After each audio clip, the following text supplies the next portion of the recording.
예, 오늘 이 방학인데 수업을 들으러 오셨는데 수업이 아니고 특강이랍니다. 특강.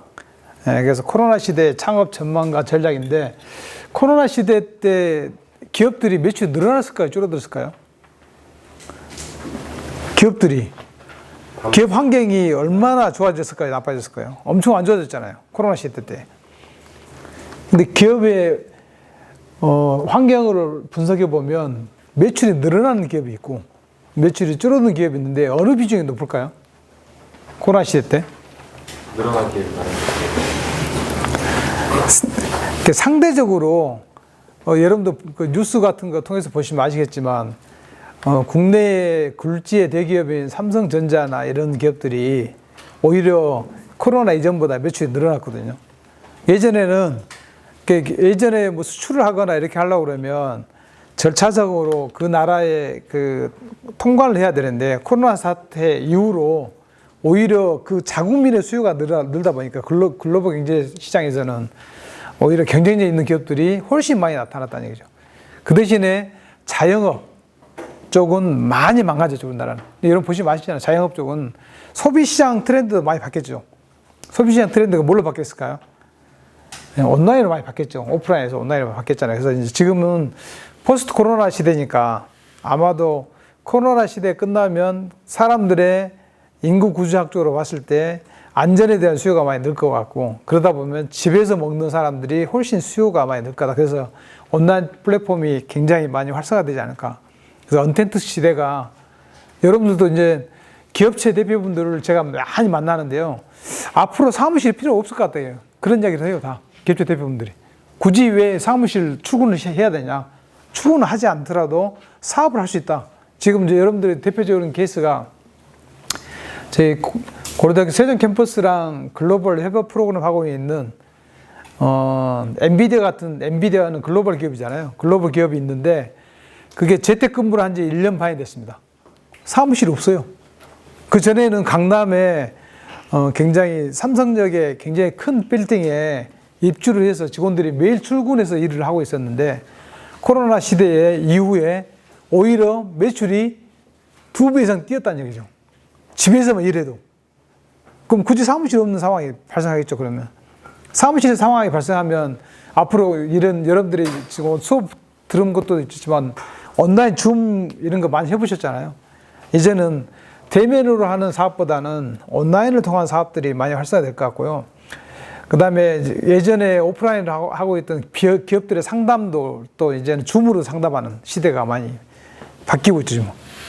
예전에 내가 물건을 직접 눈으로 보고 물건을 샀던 시대가 아니니까 지금은 눈으로 보고라도 물건을 살 수 있는 시대로 많이 바뀌고 있다는 얘기죠. 이게 이제 언택 시대의 가장 핵심이 아닌가 싶고요. 그래서 코로나 시대가 언제 끝날 것 같습니까? 코로나 시대 언제 끝날 것 같아요? 오늘 아침에 뉴스 보니까요, 전 국민의 70%가 백신을 맞았던 이스라엘 같은 나라가 갑자기 코로나가 다시 또 급증해가지고 봉쇄를 다시 한다고 합니다. 봉쇄라는 게 예전처럼 과거처럼 크지 않겠지만 실내 가면 마스크 써라 이게 바뀐다는 얘기잖아요. 변종이 계속 발생하게 되고 코로나가 올해 안에 끝날 것 같지는 않습니다. 그런데 지금 교육부의 지침으로 보면 2학기 때부터는 대면 수업을 하라고 이미 공지가 나가 있는 상태죠. 그리고 우리나라도 아마 9월 초 정도 되면 코로나 상황이 어느 정도 백신을 맞게 되면 아마도 내 생각에는 사람들이 많이 내성이 생기고 면역력이 증가하면서 이제 오프라인 쪽에 활동이 많이 될 텐데 과거처럼 오프라인이 활성화되지는 않을 거란 얘기죠. 지금 오프라인, 이게 온라인 시대다 보니까. 그래서 코로나 시대에는 앞으로는 시대가 우리나라가 다행히 작년보다 올해의 글로벌 실적들이 엄청 좋아졌습니다. 지금은 오히려 보복 소비라고 하죠. 보복 소비. 그동안 소비를 안 했던 사람들이 보복 형태로 소비를 많이 진행하다 보니까 포스트 코로나 시대에서는 상품에 대한 수요가 굉장히 많이 늘 거라는 얘기예요. 상품의 수요, 더더구나 이제 그 기술을 또 여러분 아셔야 되잖아요.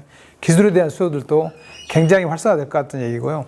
예전에 오프라인 때 그냥 이렇게 일상적인 생활을 경험했던 사람들이 지금은 오프라인, 온라인 얘기 시대에서는 사람들이 선호하는 아이템들도 많이 바뀌게 됐고, 그런 것 시대가 많이 바뀌면서 이제는 창업 시장도 비대면 창업으로 많이 바뀌고 있다. 그래서 정부의 예산도 지금 비대면 창업 지원 프로그램이 많이 생겼습니다. 예산이 많이 배정이 됐죠.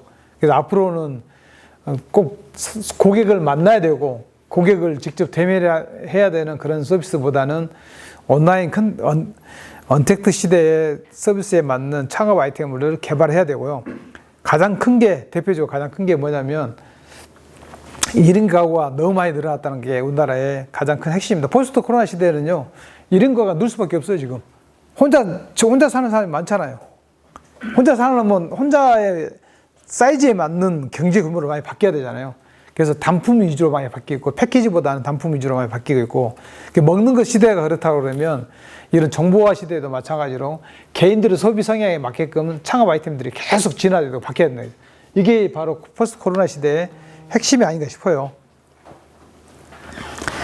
여기 보시면 창업 아이템도 포스트 코로나 시대의 타겟으로 지금 진화하고 있습니다. 아마 일상으로 복귀되더라도 예전처럼 사람들이 모여가지고 소비를 하는 그런 것보다는 아마 각자 소비 형태로, 예전에 여러분들 혼수로 혼밥한다고 했잖아요. 그 비중들이 계속 더 커질 거라는 얘기고, 여러분들은 창업 아이템을 선정하시더라도 대중을 상대로 하는 것보다는 1인 가구나 혼자 사는 사람을 타겟으로, 우리나라만의 문제는 아닌 것 같아요. 우리나라가 지금 약 38%입니다. 1인 가구가. 100가구 중에 38%가 1인 가구예요. 그러면 10명 중에 4명은 혼자 산다는 거예요.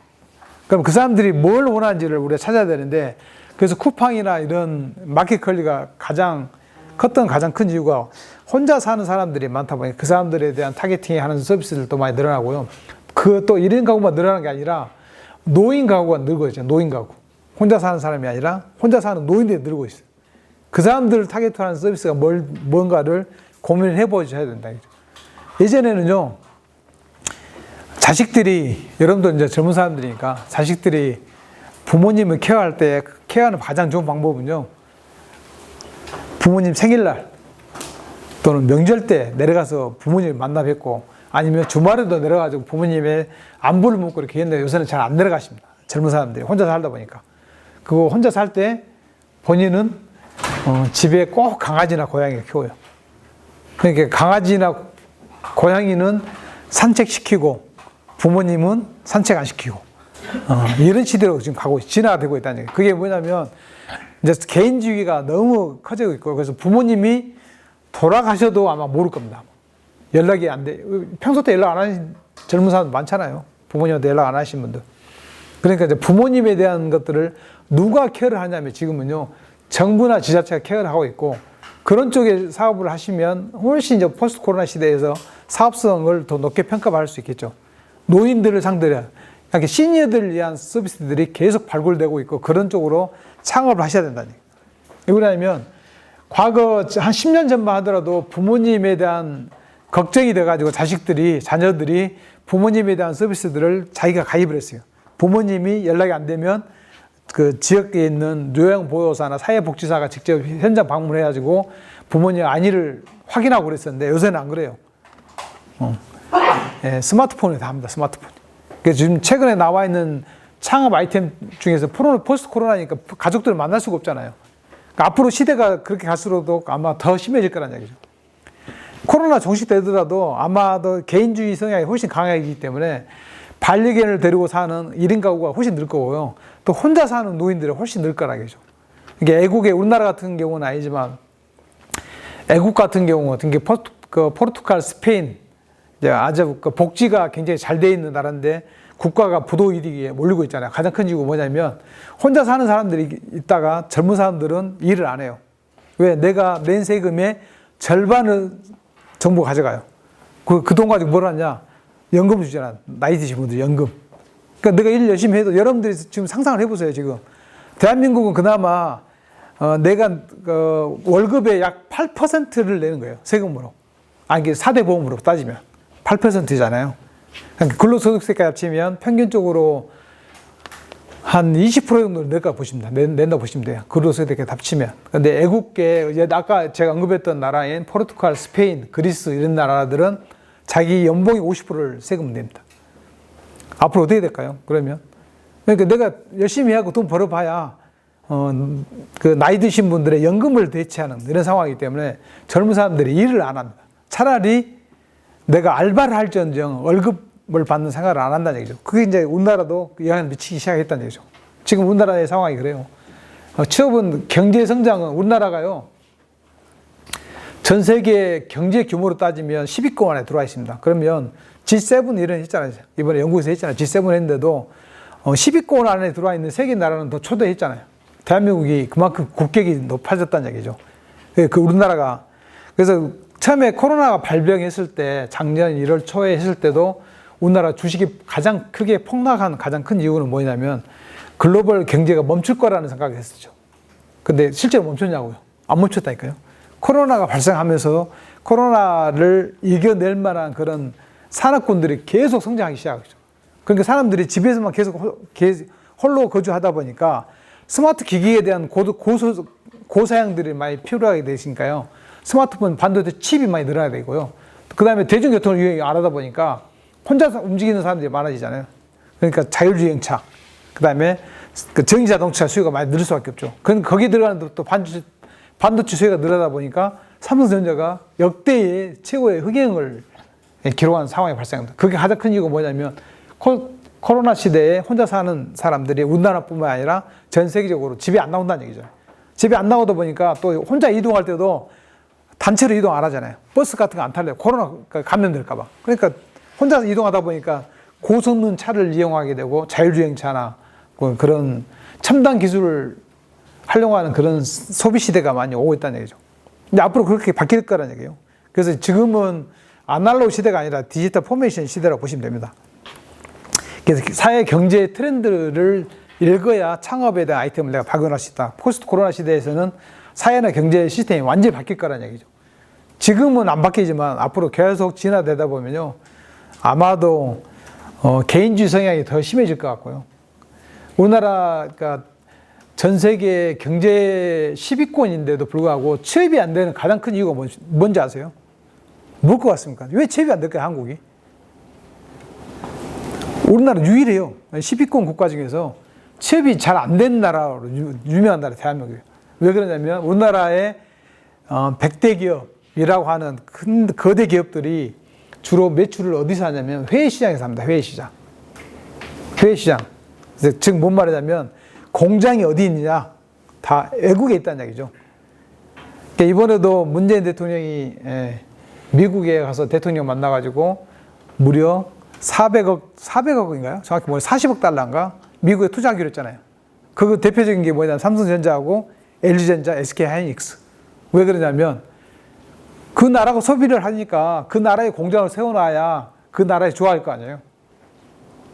그 공장을 한국에 세워봐요. 우리나라도 완전 고용 상태입니다, 지금. 그게 우리나라의 한계예요, 지금. 그러니까 수출 쪽에 너무 의존을 하다 보니까요. 우리나라는 경쟁하고 있는 대표적인 나라가 대만, 싱가포르 이런 쪽이에요. 아시아권에서는. 대만, 싱가포르, 홍콩 이런 쪽인데 그 나라는 매출액의 약 70%가 중소기업들입니다. 중소기업들. 그러니까 정말 기술력 있고 혁신이 있는 스타트업들이 어마어마큼 많다는 얘기죠. 그러니까 대한민국은 반대입니다. 대기업이 70%입니다. 중소기업은 30%. 그러니까 만약에 글로벌 경제가 만약에 그 코로나 사태로 봉쇄가 됐다고 가정하시면 우리나라는 아마 망했을 겁니다, 지금. 근데 그걸 어떻게 했든 간에 극복하고 이겨냈는데 가장 큰 이유가 뭐냐면 우리나라 수출 중심으로 경제 구조가 돼 있다 보니까 글로벌 시장에서 우리나라의 수요를 많이 필요로 하는 데가 많아졌다는 얘기죠. 그러니까 여러분들이 생각하는 스마트폰이 더 많이 팔렸다는 얘기예요.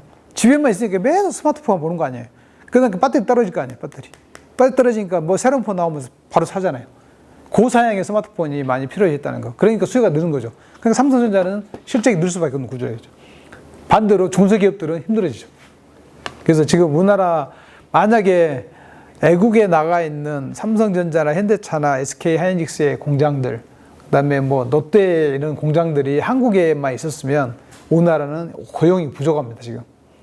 대표적으로 인근 바로 옆에 있는 일본을 보십시오, 일본. 일본 같은 데는요, 고용이 넘쳐나요. 그러니까 사람이 부족해가지고 지금 애국에 있는 사람들을 수입하잖아요, 수입. 그 정도 고용이 잘 돼. 왜 고용이 잘 될까요? 아베가 엔제 정책을 해가지고 수출 경쟁력을 높여놨잖아요. 그러니까 수출이 잘 되다 보니까 일본은 공장을 외국에다 잘 안 세워요. 자국민 중심이죠. 우리나라는 왜 외국에 공장을 세울까요? 그게 바뀔까요? 시대 트렌드가 안 바뀐다, 이게 우리나라는. 제가 친노조 성향도 아니고 친기업 성향도 아닌데 가장 큰 이유는 우리나라에서 글로벌 기업이 들어와가지고 성공한 사례가 없습니다. 왜 성공을 못할까, 한국에서는? 다른 나라로 가면 성공하는데 한국만 들어오면 망해하고 나가요, 글로벌 기업들이. GM이 그렇죠. 휴레패커드, IBM 다 쫄딱 망해서 나갔습니다. 물론 지산에 남아있죠. 가장 큰 이유가 뭐냐면요, 우리나라의 노조 세력이 정치 세력화되어 있습니다, 지금은. 쌍용 자동차 보시면 아시죠? 인도에서 인수했잖아요, 인도 기업이. 그러니까 글로벌 기업들이 인수했는데 그 대표자가 애국인이에요, 애국인. 애국인인데 쌍용 자동차를 구조조정하려고 그러니까 쌍용 자동차 노조원들이 대표를 감금하고 직기를 때려 부수고, 이게 다 회의 뉴스를 타죠. 타고 나가니까 애국 기업들이 한국 가면 망한다는 게 이미 전제가 되어 있는 겁니다. 그래서 애국의 기업들이 절대 한국에 들어오지 않습니다, 지금은. 우리나라가 애국에 투자하는 비중은 계속 늘어나요. 근데 애국 기업들이 한국에 투자하는 거 여러분들 본 사례가 없을 겁니다. 왜 그러냐면 구글 코리아, 그다음에 마이크로소프트 코리아, 자, 이런 것들도 사무실만 있을 뿐이에요, 사무실. 다른 공장을 전혀 세우지 않습니다. 애플, 한국에 절대 안 세워요, 공장. 삼성전자 경쟁이 있겠지만 당연히 한국에 대한 그 경제 시스템에 대해서 그 노이로제가 걸려있던 거죠. 이게 정부가 아무리 그 당근책을 주고 삼성전자한테 공장을 만약 삼성전자가 현금만 지금 한 200조 원 가지고 있잖아요, 현금. 그 200조 원을 한국에다 써봐요. 100% 고용이 우리나라 완전 고용에다가 다 인력이 부족해서 외국 사람 수입해야 될 상황이에요. 근데 70%가 다 외국에서 발생한 매출이다 보니까 현대자동차 공장이 우즈베키스탄에 있거나 인도에 있거나 중국에 있거나 삼성 반도체 공장이 한국에 있지 않고 미국의 오클라호마에 있거나, 근데 다 나가 있잖아요, 다. 거기서 현지에서 생산한 것들고 현재 생산한 상품을 다 외국에서 팔기 때문에 한국에서는 아무리 대기업이 돈을 많이 벌어도 한국에 투자할 게 없는 거예요, 투자할 게. 공장을 지으면 우리가 다 취업을 할 수 있잖아요, 여기다. 공장을 지으면. 근데 공장을 안 지어요, 지금. 여러분, 한국에 있는 대기업이 한국에다 공장 지은 거 보셨어요? 최근에? 없어요. 다 어디에 지어요? 다 외국에 짓잖아요. 반대로 또 외국 기업들 한국에 들어가서 공장 짓나요? 안 짓잖아요. 다 외국에 짓잖아요. 그러니까 한국은 사면 초과라는 얘기가 나오죠. 그러니까 포스트 코로나 시대에는 아마 이게 더 심해지지 않을까. 우리나라가 좀 바뀌어야 돼요. 정치적으로나 사회적으로나 경제적으로 바뀌지 않으면 절대 외국 투자를 유치하기가 쉽지 않습니다. 근데 외국인들이 한국을 왜 높이 평가하냐면, 한국은 새로운 아이템이 나오면 검증할 수 있는 테스트베드를 가지고 있어요. 국민들이 얼리 어댑터에 굉장히 성향이 강합니다. 뭔가 새로운 거 나오면 뭔가 해보려고 그러고. 그러니까 인터넷 보급률이라든가 무선 인터넷 보급률 전 세계 1인데도 한국이 그래서 IT 강국이니까 뭔가 새로운 서비스를 하면 한국에 테스트를 하는 거죠. 그런 환경들이 우리나라의 강점이긴 한데, 지금 사회 경제적으로 굉장히 우리나라가 글로벌 시장에서는 강자로 우뚝 섰지만 내수 경제에서는 굉장히 취약한 구조를 가지고 있다는 거죠. 그래서 그게 포스트 코로나 시대에도 좀 더 심해지지 않을까. 그건 한국에서 창업하기란 정말 하늘의 별 따기다는 그런 상황이 발생하죠. 근데 다행인 것은 포스트 코로나 시대에서 가장 크게 성장한 기업이 어디냐면 카카오입니다. 카카오. 여러분들 잘 아시는 카카오입니다. 카카오가 코로나 이후에 매출액이 5배 이상 껌 뛰었습니다. 왜 뛰었을까요? 그에는 공장이 없어요. 굳이 공장을 내가 밖에 만들 필요가 없잖아요, 카카오는. 근데 플랫폼을 가지고 있잖아요. 플랫폼 매출이라는 게 포스트 코로나 시대에서의 플랫폼의 강자로 선 거죠. 왜 그러냐면 집에 있는 시간이 많아질수록 사람들은 스마트폰에 의지하게 되고, 스마트폰 의지하다 보니까 매출이 껑충 뛸 수밖에 없죠. 올해 1월 달에 오픈했던 게 여러분들이 대화창에 만들었던 카카오톡이 만들었던 비지톡이에요. 톡비즈라고 하죠. 카카오톡 보시면 제 상단에 여기 이제 이 대창 있잖아요. 강국 뜨잖아요. 강국. 상대가 강국 뜨잖아요. 이게 대박을 친 겁니다. 대박. 올해 1월 달에, 2021년 1월 달에 오픈했는데 가장 큰 이유가 뭐냐면 사람들이 대화하는 횟수가요. 코로나 이후에 2배 이상 껑충 뛰었습니다. 코로나 전보다 2배의 톡이 왔다 갔다 해요. 왜? 집에만 있어야 되니까. 그러다 보니까 사람들이 보는 시간이 많아지니까 광고 효과가 어마어마하게 큰 거죠. 그러니까 여러분들이 AI라고 하잖아요. AI. 지금 포스트 코로나 시대에는 이제 앞으로는 공장이 없어져요. 아마도 그럴 겁니다. 지금 시범적으로 하고 있는 게 프랑스의 유명한 브랜드 있죠. 가방 누이비통인가요? 누이비통? 누이비통이라는 브랜드가 지금 프랑스에서 어떤 실험을 하고 있냐면 프랑스 시내의 외곽에 사람들이 직접 투입해서 생산 라인에 투입해서 루이비통 핸드폰을 만드는 거하고 그 다음에 프랑스 외곽 지역에 3D 프린터로 루이비통 핸드폰을 만드는 거하고 지금 시범 테스트를 하고 있는데 지금은 사람이 만드는 게 빨라요, 속도가. 근데 그 격차가 계속 줄고 있습니다. 줄고 있는데 어느 순간에 3D 프린터가 사람의 생산 능력을 초과할 경우에는 직장을 다 잃어버립니다. 그렇게 진짜 자동화 된다니까요. 그리고 여러분 카카오톡 왜 늘었냐면요. 여러분들이 테스트 한번 해보세요. 네이버나 페이스북이나 유튜브나 인스타그램으로 검색한 내가 예를 들어서 블루투스 이어폰을 검색했다. 그러면요. 정확하게 1시간 후에 여러분들의 대화창에 카카오톡의 대화창에는 내가 찾던 스마트 블루투스 이어폰 광고가 바로 뜹니다. 이게 인공지능이에요. 여러분들의 모든 데이터를 트래킹해가지고 그걸 고객에 맞게끔 서비스하는 거죠. 그러니까 기업주들은 광고의 타겟팅이 예전에 네이버의 검색 광고가 1번이었는데 지금은 카카오톡의 톡비즈로 광고 시장이 시프트가 됐습니다. 그러니까 지금은 카카오가 1인자가 된 거죠. 네이버를 초월했습니다. 시가총액으로. 우리나라의 10대 기업 그룹에 코로나 이전에는 카카오가 30위권에도 못 들었어요. 네이버가 8등이었습니다. 네이버가 8등. 카카오는 약 50위권하고 100위권 사이에 있다가 코로나 사태 이후로 무려 40몇 등은 껑충 뛰어가고 지금 3등입니다. 3등. 삼성전자, 그 다음에 SK 하이닉스, 세 번째가 카카오입니다. 네 번째가 네이버. 지금 미국처럼 시대가 바뀌고 있습니다. 미국도 1위 기업이 어디예요? 1위 기업이 애플이에요, 애플. 2위가 구글, 3위가 마이크로소프트, 4위가 페이스북, 그 다음에 5위가 아마존이 껑충 됐죠, 이번에. 그 다음에 6위가 이베이, 7위가 여러분이 아는 테슬라. 자, 이런 기업들이잖아요. 자, 그 기업들이 그런 구조로 많이 바뀔 거라, 우리는 한국도 이제. 왜 그런 기업들이 성공했을까요? 아까 말했던 그 7개 회사의 공통점 맞춰보세요. 박상희 대표님. 네. 애플, 구글, 마이크로소프트, 페이스북, 아마존, 이베이, 테슬라 7개 기업의 공통점.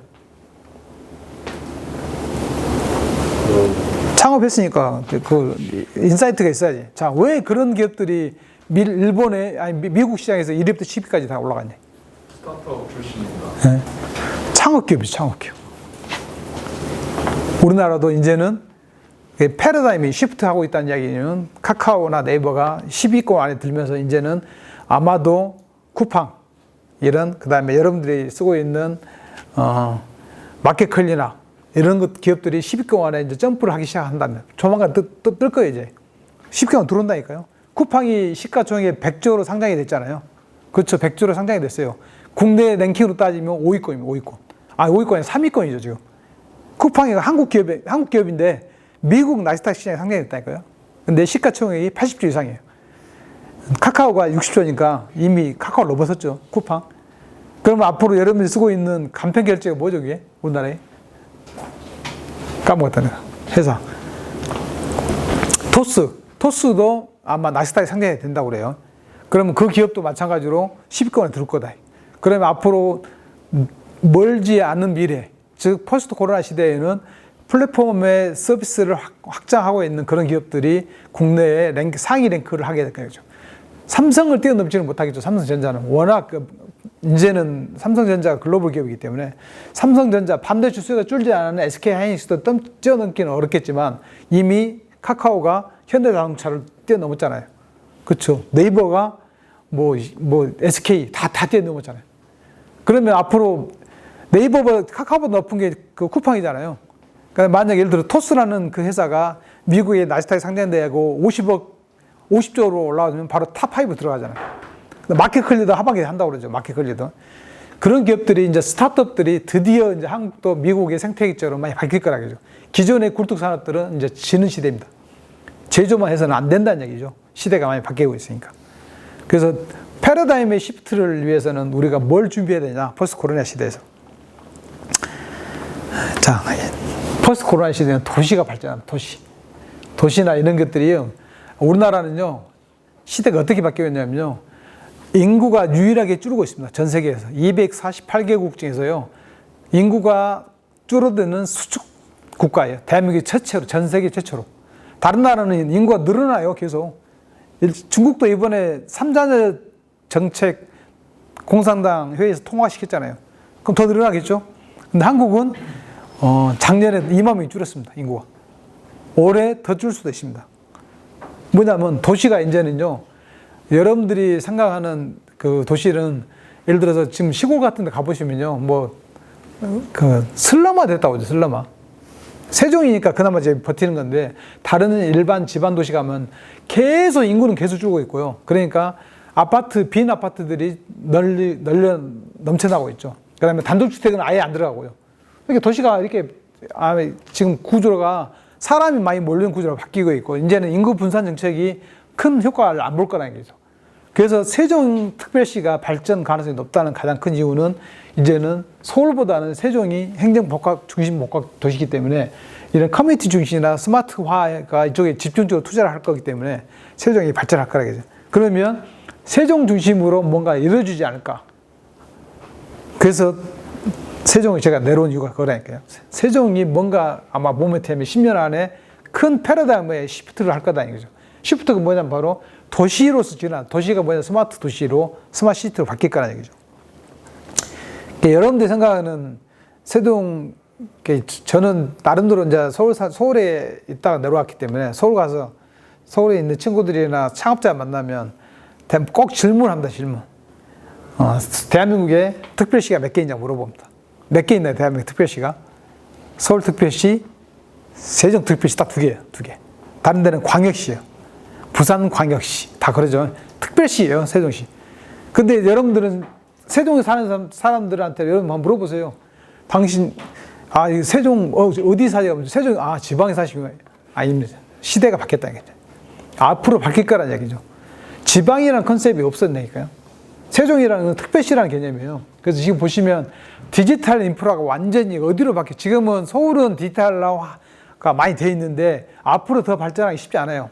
도로가 교통이 막히고 도로가 좁기 때문에 자율주행 할 수가 없습니다. 세종은 가능하거든, 세종. 그러니까 도시의 진화가 앞으로 굉장히 발전할 거라는 얘기죠. 도시가 발전한다. 집이 경제 문화 중심으로 부상합니다. 이제는 코로나 시대가요, 1인 가구로 하다 보니까 집 안에서 모두 경제 활동하잖아요. 요즘 코로나 때문에 밖에 안 나갔잖아요. 그게 이제, 재택근무라는 게 집안이라는 얘기죠. 이렇게 사무실이 없는 시대로 바뀐다는 얘기죠, 사무실이. 그래서 스마트 헬스케어나 스마트 업무 공간 형태로 많이 바뀔 거다. 이게 미래 정책으로 따지면 주거가 완전 우리 시스템 자체가 바뀔 거라는 얘기죠. 그 다음에 교통도, 대중교통이 이제 체계적으로 많이 바뀌겠죠. 이제 뭐 안전 중심으로 바뀌죠, 안전. 지금 교통이 많이 바뀌고 있잖아요. 그래서 교통에 대한 혁신성이 많이 확장되면서 이제는 여러분들 아마 지금도 최근에 그쵸, 여기 도천하고 청주하고 세종 간에 또 지하철 뚫는다고 그랬잖아요. 그게 뭐냐면 앞으로 교통이 우리 그 PCL이라는 업체가 있잖아요. PCL이라는 업체가 뭐냐면요, 슈퍼마켓이나 편의점 가면 이제 코로나 진단 받게 할 수 있어요, 혼자서요. 진단 키트를 만들잖아요. 10,000몇 원이던데, 그게. 그거 정부에서 승인했잖아요. 승인하고 그다음에 그 상품이 외국으로 수출할 경우에는 이런 진단 서비스 있는 것들이 훨씬 더 확산이 되겠죠.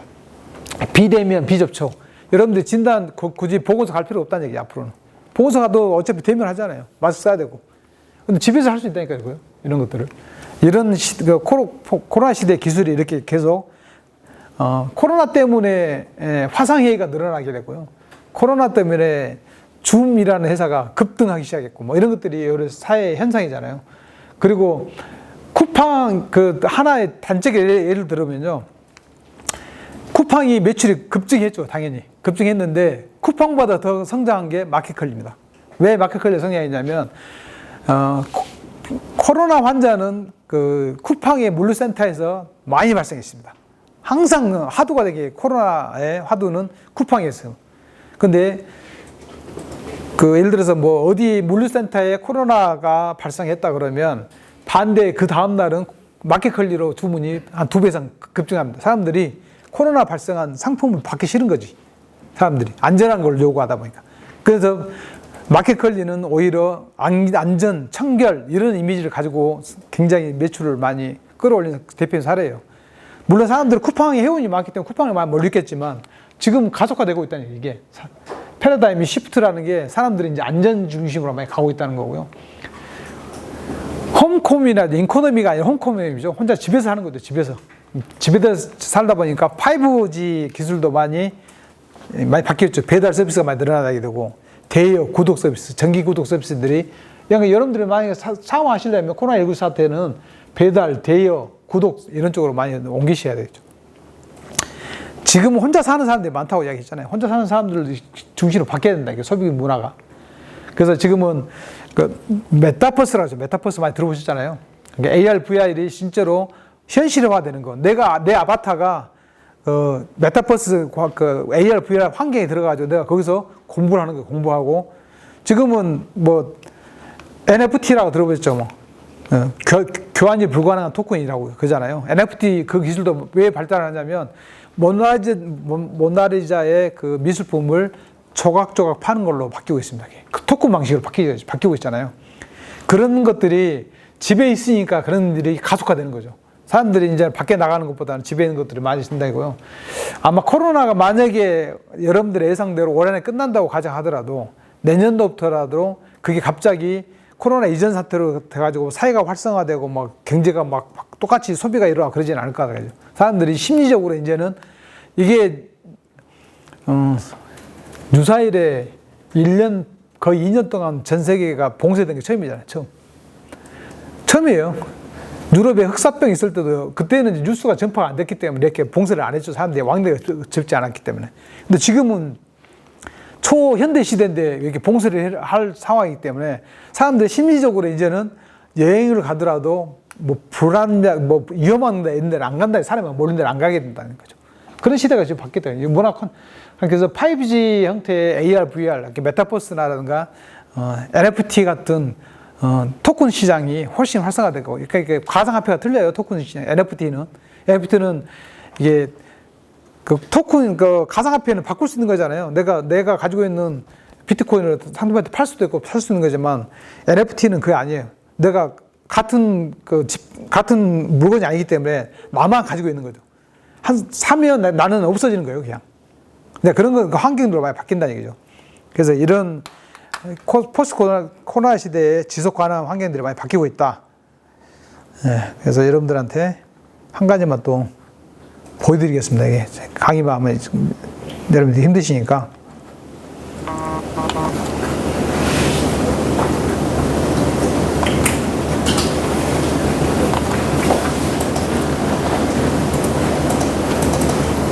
코로나19로 우리 경제가 바닥을 헤매고 있지만 비대면 분야는 잠깐 보도록 하겠습니다. 큰 폭으로 성장했습니다. 정부는 코로나 시대가 끝난 이후에도 IT나 스마트 바이오 등 비대면 신산업 분야에 대대적인 지원을 쏟기로 했습니다. 김태민 기자입니다. 어린이와 청소년을 위한 스마트 교육 서비스 업체입니다. 코로나19 사태로 교육 현장이 가장 먼저 타격을 입으면서 최근 큰 주목을 받고 있습니다. 이 업체는 올해를 투자 적기로 보고 본격적인 사업 확장에 나섰습니다.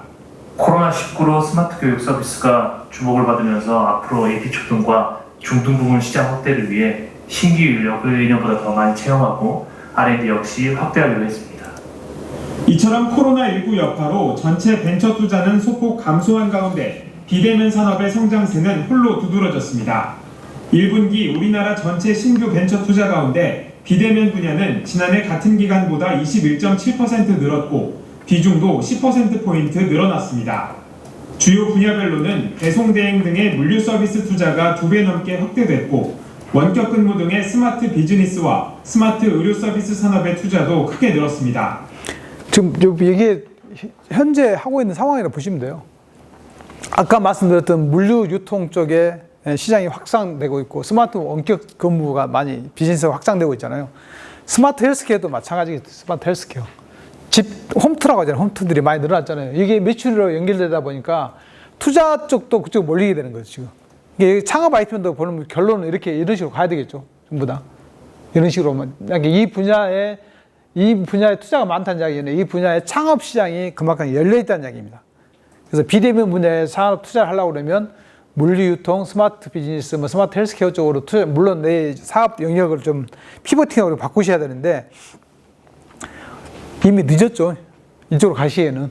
이미 경쟁 업체들이 다 너무나 이미 레드오션 쪽으로 많이 바뀌고 있잖아요. 그럼 내가 가지고 있는 아이템들은 과연 어떻게 바뀌어야 될까? 그건 뒤에 나올 때 설명을 하도록 하겠습니다.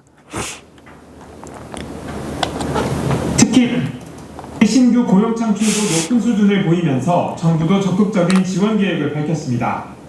좀 선망받는 멘토들한테 특별히 좀 교육이나 교육을 받을 수 있는 기회들을 좀 더 확대해 나가도록 하겠다는 말씀이고요. 내년도 예산 같은 데도 좀 더 강화시켜 나갈 예정입니다. 전문가들은 코로나19 사태가 끝난 뒤에도 이런 비대면 산업의 성장은 계속 이어질 것으로 관측했습니다. 특히 4차 산업혁명과 맞물리면서 훨씬 다양한 분야로 서비스가 뻗어나갈 거란 전망입니다. 과거보다 조금 더 그 소비자들이 편리하게 서비스를 제공받을 수 있도록 비즈니스 모델을 개선해 나갈 거기 때문에 굉장히 그 소비가 활성화될 수 있는 부분은 많이 있을 거고요. 다만 벌써 진통이 시작된 원격 의료 문제처럼 제도 정비라는 과제도 남아 있습니다. 정부는 이런 흐름에 맞춰 이르면 다음 달부터 벤처펀드를 조성하는 등 코로나 시대 이후를 대비한 신산업 환경 조성에 착수할 계획입니다. 자, 이게 이제 정부의 정책이고요. 정부 정책인데 이게 최근 들어서 나와 있는 그 트렌드를 보면요. 잠깐만. 이게 어디까지 한 거야?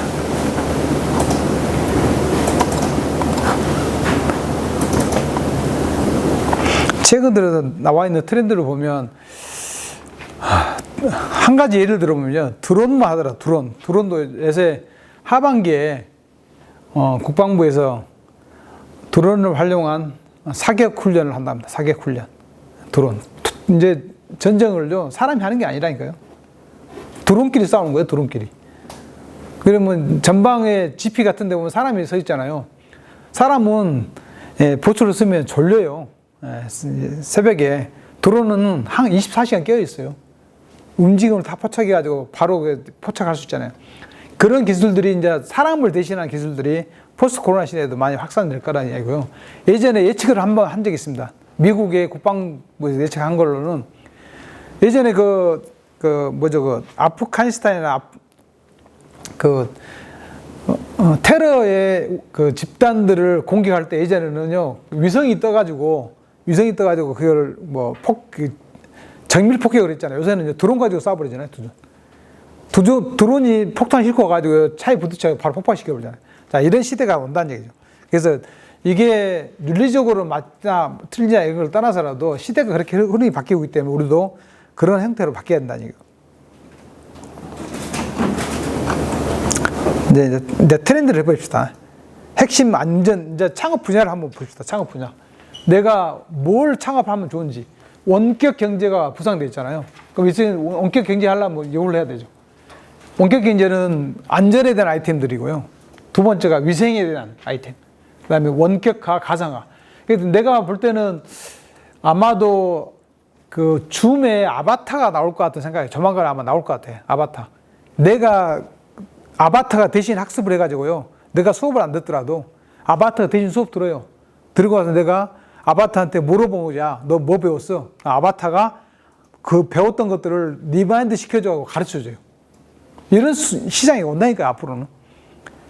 그러니까 학생들이 내가 지금은 이제 오프라인을 하려고 그러잖아요. 오프라인을 가자 하는 이유는 부모님, 학부형들이 힘드니까. 그래서 오프라인 수업 할 텐데, 이제 메타버스라는 서비스가 확장이 되면 분명히 아바타가 나올 겁니다, 이게. 내가 아바타를 내가 생성해가지고요. 아바타가 나를 대신해서 이게 들어요, 수업을. 듣고 나서 내가 필요할 때마다 아바타에 물어보는 거죠. 너 지난 수업에 교수가 뭐라고 이야기했어? 물어보면 아바타가 대신, 이게 인공지능이잖아요. 얘가 들었다가 나한테 이야기를 해주죠. 시험도 아바타 볼 수도 있습니다, 앞으로는.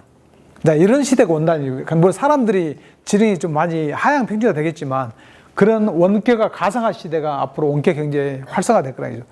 미국은 어느 정도는 진행이 된 걸로 가정이 되어 있습니다. 진행이라는 게 뭔 말이냐면 사람이 할 수 있는 것들을 기계한테 학습시켜요. 그 딥러닝이잖아요. 기계한테 학습시켜요. 기계가 사람을 대신하는 거예요. 사람을. 그러니까 여러분들이 원격으로 만약에 시험을 본다. 그러면 원격, 지금 뭐 코로나가 계속 활성화되고 그러고, 그래서 시험을 원격으로 못 보잖아요. 나중에 원격으로 시험 볼 시가 만약에 코로나 더 심해지거나 또 다른 변종 바이러스 생기면 원격으로도 시험을 봐야 돼요. 공무원 시험을 보든가. 줌을 켜놓고. 물론 그런 상황이 안 만들어지겠지만 그럴 때도 이런 가상화에 대한 이런 솔루션들이 계속 개발될 거고요.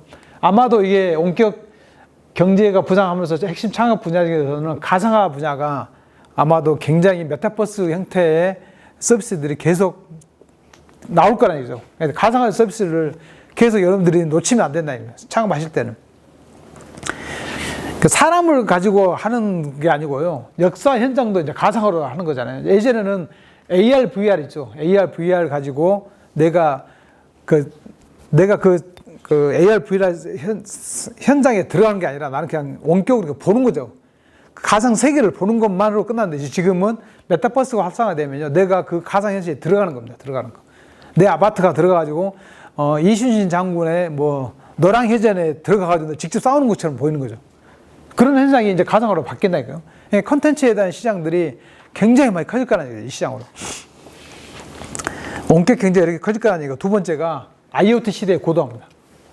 지금은 IoT라는 게 사물과 사물, M2M이라고 하죠. M2M. 머신 투 머신 약자예요. 사물끼리 서로 이제 소통하는 시대예요. 사물끼리. 그러니까 예를 들어서 아마존 스토어라고 이야기했잖아요. 아마존 스토어 가면 일반 소비자들이 카트를 밀고 나가면 자동으로 상품의 그 센서를 리더기가 다 체크해가지고 가격까지 다 책정하는 게 있잖아요. 그게 사물 인터넷이잖아요. 사람이 할 일이 별로 없어요, 이제. 기계끼리서 소통해가지고 기계끼리 데이터를 주고받고 데이터에 생성된 결과값을 사람한테 그냥 통보하는 형식이 되겠죠. 그래서 이게 이제 M2M이라는 서비스가 아마도 계속 자율주행차와 똑같은 형태로 바뀌겠죠. 이게 독일 혹시 안 가보셨어요? 아우토반? 여기도 치키나 이쪽도? 독일에 그 아우토반 같은 데 보면 우리나라는 자율주행이 안 돼요. 한국 왜 안 될까요? 자율주행이? 도로가 좁아요, 도로가. 그러니까 직선 도로가 거의 없어요. 곡선 도로가 많고, 우리나라는. 그게 쉽진 않잖아요. 보시면 근데 독일 아우토반 가면 이런 이제 사람들 차선이 있을 거예요, 차선이 있는데, 당연히 이게 안에 센서가 있겠죠. 센서들이. 한국의 경부 고속도로 한번 상상을 해보세요. 센서가 있습니다, 이렇게. 그럼 센서가 있고 차들이 이렇게 달리겠죠, 차들이. 그러면 이 기계들하고 기계들끼리 통신하는 거죠. 이렇게 통신하면서 앞차 간격도 다 자동으로 체크되는 거죠. 사고 날 일이 없어요, 자율주행하게 되면. 왜? 그러니까 혹시라도 이게 이런 기계가 오작동이 일어나죠. 사고 날 가능성이 개연성이 있지만 실질적으로 이게 자율주행이거든요. 사람이 운전석에 앉아서 그냥 잠만 자는 형태가 되는 자율주행이 진짜 완벽한 자율주행인데 우리나라는 도로 환경이 좁습니다. 쉽지 않아요. 근데 독일 같은 데는 저기 아우토반으로 지금 되고 있다니까, 저게. 이게 뭔 말이냐면 이거죠. 핵심 기술이 뭐냐면 M2M이죠, M2M. 결론은 사물끼리 소통하는 시대가 앞으로 올 거다니죠. 사물끼리 소통하는 시대는 아까 플랫폼 서비스가 똑같아요. 이게 카카오의 AI 엔진이 A라는 카카오 이용자가 예를 들어서 네이버에서 블루투스 이어폰을 검색했다. 이거를 카카오 이용자가 아는 거죠. 그 기계가 알아가지고 이 사람이 블루투스 이어폰에 대해서 수요가 있구나 하는 것을 알고 나서 그걸 카카오톡의 대 메신저 창에다가 딱 띄워주는 거죠. 예, 그게 이제 카카오가 그리는 또는 구글이 원하는 또는 애플이 원하는 최종 비즈니스 모델이 그겁니다. 커머스입니다. 커머스. 그게 뭐냐면 다 기계가 하는 겁니다. 기계가. 앞으로 사람이 하는 것보다는 기계가 하는 거죠. 이것도 AI, IoT라고 하잖아요. 이 컴퓨터가 IoT하고 결합을 하면서요. 자동으로 제어를 해버리죠. 원격이 아니라 자동 제어. 컴퓨터 프로그램이 자동 제어라는 거죠. 제어. 그러니까 사람이 할 일이 별로 없어요. 그러니까 IoT의 시장이 가면 갈수록 확장되고 이렇게 커질 거다죠. 그래서 여러분들이 그러니까 IoT 분야는요 이미 표준화되어 있습니다. 기술이 표준화되어 있고 아이디어만 있으면 IoT 기술을 만들고 하는 건 좋아요. 굉장히 쉽게 될 수 있어요. 창업자의 핵심 창업 분야의 성공 사례 하나를 말씀드릴게요. 자, 이게 뭐냐면 아까 말씀드린 것처럼 그 독거노인들, 시니어들이 많이 늘다 보니까 혼자서 돌아가신 분들이 많아요. 세종시에도 제가 세종시 공무원하고 이야기를 해보니까 혼자 사는 사람들이 수천 명이랍니다. 세종시에만. 자식들이 케어를 안 해요. 요새는. 여러분들도 아마 시대가 10년 지나면 이제 제사도 안 지내요. 이제. 제사도 안 지낼 것 같고요. 미국처럼 장례식에 많이 와봐야 20, 30명. 남은 다른 사람들은요. 그냥 조의금 보내거나 뭐 조전 보내고 끝낼 거예요. 아마. 시대가 그렇게 바뀌고 있잖아요. 그러니까 예를 들어서 노인들이 인구가 계속 늘면 늘수록 사회복지 비용은 늘어나고 근데 그걸 누가 케어를 하냐. 자식들은 케어를 안 하니까 지자체가 케어를 하게 되죠. 그래서 IoT가 필요하다는 얘기죠. 그래서 어떤 창업자가 어떤 아이디어를 냈냐면 부모님이 살아계신지 돌아계시는지 확인할 방법이 없다. 왜 그러냐면 지자체가 관리하는 사회복지사나 요양보호사는 인원수에 제한이 있고 사회복지사가 그 독거노인들을 100명을 관리한다고 생각해 보십시오. 그러면 매일 전화를 할 수 있나요? 매일? 그럼 카톡 하면 노인네들이 카톡을 보나요? 전화를 해야 겨우 받을 정도인데 그 관리하기 쉽지 않다는 얘기죠. 그래서 그 창업자가 아이디어 낸 게 그런 얘기예요. 그러면 자식이 케어를 못하면 지자체가 케어하는 방법이 뭘까? 그걸 자식하고 이제 뭐 소통을 할 수 있는 대안으로 찾은 게 뭐였냐면 이게 TV 리모컨이라고 생각해요. TV 리모컨. TV 리모컨에요. IoT 센서가 아니라 그 IoT 칩을 장착한 거예요. 통신하는 거죠. 통신. 그래서 이거 TV 리모컨을 딱 켜면 사회복지사에 있는 지자체는 사회복지사한테 통보할 거고요. 서비스를 자식이 가입했으면 자식의 스마트폰 통보가 가겠죠.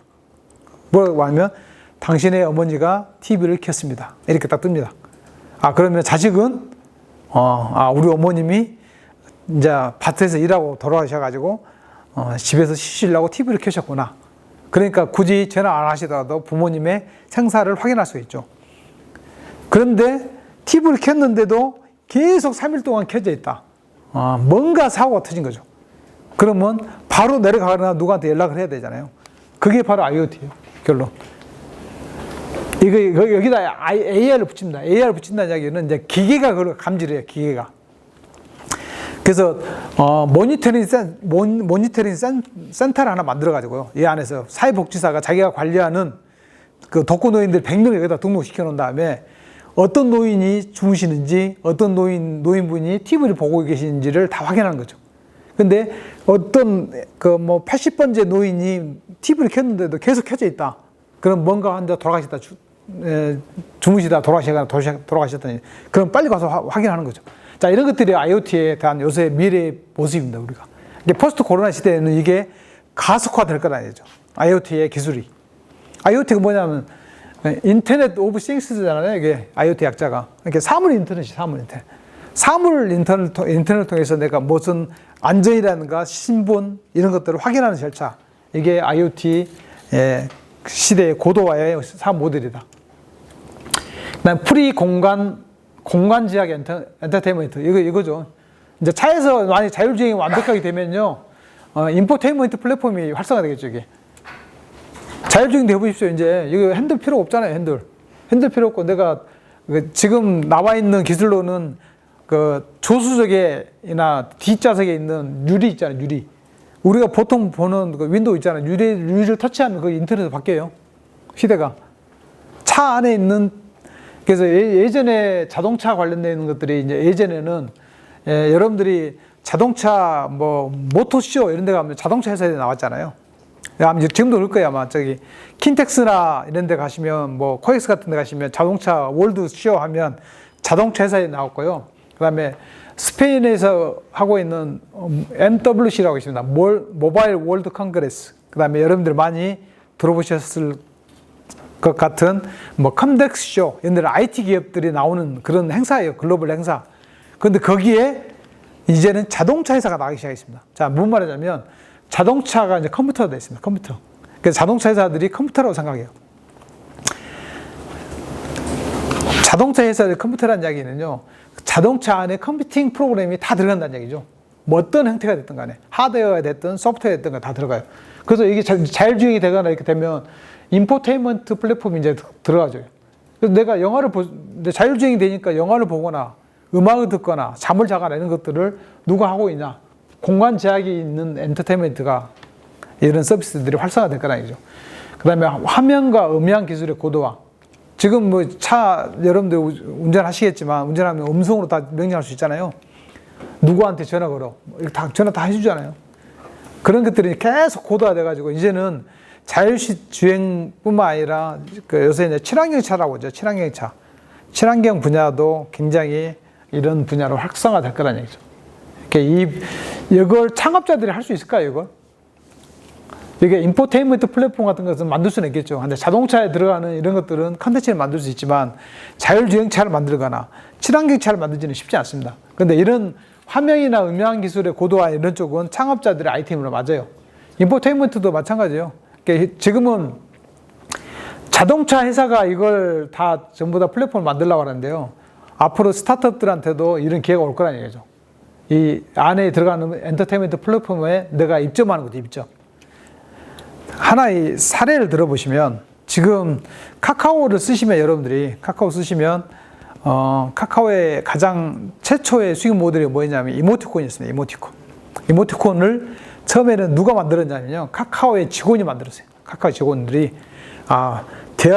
텍스트만 대화만 하면 너무 건조하니까 이미지로 뭔가 플래시 형태로 만들어가지고 그 상대편한테 보내면 이미지를 보내면 상대편이 그거를 이미지만 보고도 이해를 하죠.